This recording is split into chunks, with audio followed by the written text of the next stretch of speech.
A lot of beans were spilled when some of the Memphis Mafia members discussed the short temper issues of Elvis. They certainly had some incidents to share. Sonny West believes that Elvis got his short temper from his mother. He used several different terms to describe his temper, such as black cloud and category 5 tornado, which affected each and everyone around him. His words depict that Elvis had an intimidating temper. Elvis had a temper. He had a bad temper. His mother had one. His temper was like a black cloud when it came in full blown, buddy. It was a category 5 tornado, okay? It just covered all the area around, the whole room, the whole atmosphere. Joe Esposito said that Elvis was a nice guy, but sometimes he just snapped, which reflected a different guy altogether. He recited a wild incident when Elvis was with his friends and a girl named Christiana Crawford, who was the daughter of Joan Crawford. So the girl actually tried to stop Elvis from smoking a cigar and even took the cigar away from his mouth. The temper level of Elvis immediately rose up and he was annoyed. He grabbed Christiana by her hair, dragged her, and asked her to leave the place. Elvis, when angry, did not seem to care about the person's status, gender, or the occasion. Later, the girl sent him an apology letter.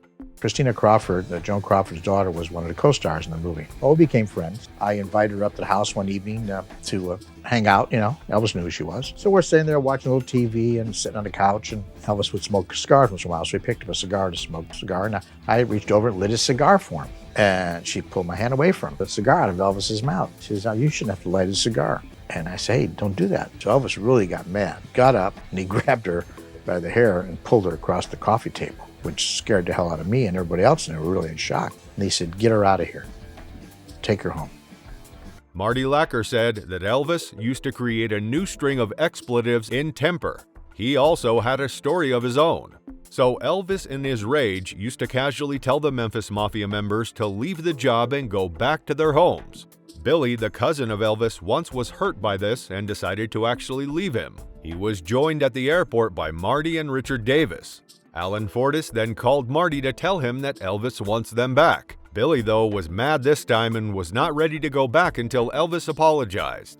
For Elvis, putting his pride and ego aside was quite a big deal. Still, he put a big stone on his heart and said, "I'm sorry," as quick as light. They eventually returned, and the next morning all three discussed and joked about it. This incident speaks volumes about Elvis. His anger cooled as quick as it got heated up. He was short-tempered, but at the same time a pure-hearted guy. Jerry Schilling had something to tell about the possessive and sensitive nature of Elvis. Once, Jerry felt that Elvis's girlfriend Priscilla was not doing well, so he asked her about her condition. Priscilla, who was having an argument with Elvis, mentioned that Jerry cared about her more than Elvis. Elvis was unpleased to hear this and did not like it a bit. He got annoyed and the next day indirectly warned Jerry to never repeat this again.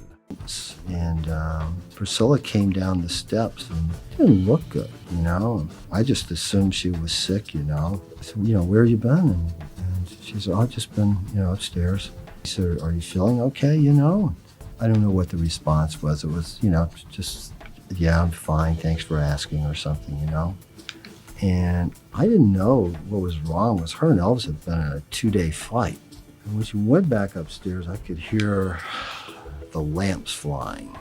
Evidently what happened upstairs is they continued the argument, and Priscilla said something to the effect, "Well, at least Jerry cares how I'm feeling." And that didn't go over very well.